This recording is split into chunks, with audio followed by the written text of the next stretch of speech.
the highest office that we have in this region is the office of the deputy president. Na hau ni hotori. Ihinda ria siasa riu ni thiru. Ndeto cia gutinda okirore ongianga wari kwa ngotari ko ndeto icio ni thiru.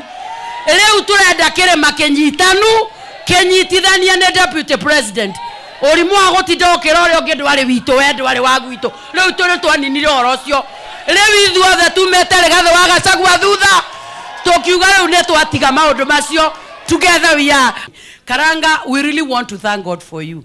This far the Lord has brought you. And you know I'm a campaigner of the boy child. So when I see a boy child who has brought himself from nothing to something, because from what you said, the Lord has lifted you from bottom up. When we see you and from Dumberi and what is happening there and the Iri City brew around there, and the Lord has helped you to get out of that, we are forever grateful. So when you start nurturing our children, we can tell you that you are helping us, bring us from bottom up. I really want to work closely with you as we try to see how we can help and redeem this issue of our children.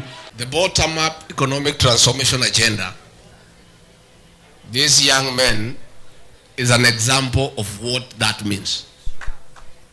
He is a very good example of what that means.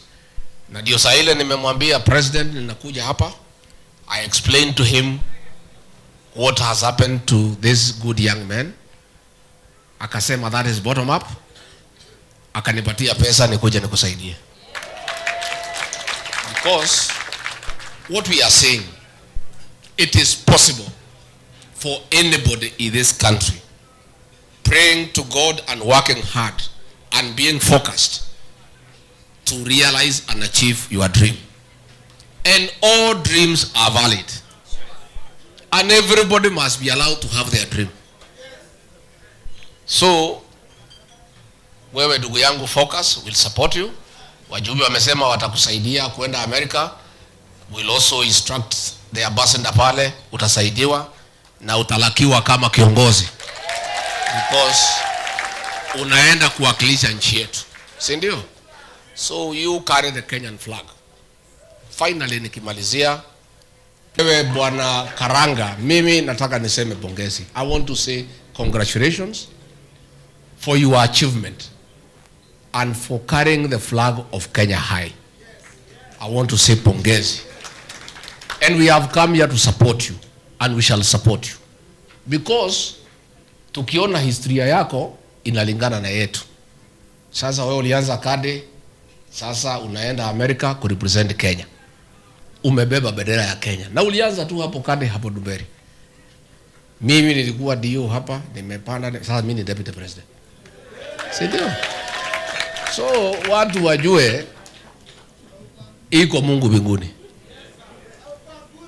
Na kila mtu kwa hii dunia ako na nafasi yake.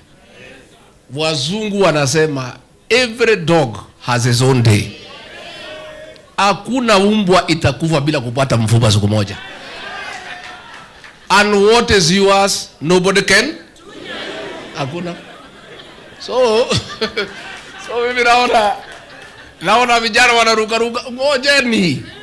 Mungu atapanga maneno yenu polepo. Na Mungu hapana kimbizwa. God arranges things at their own time.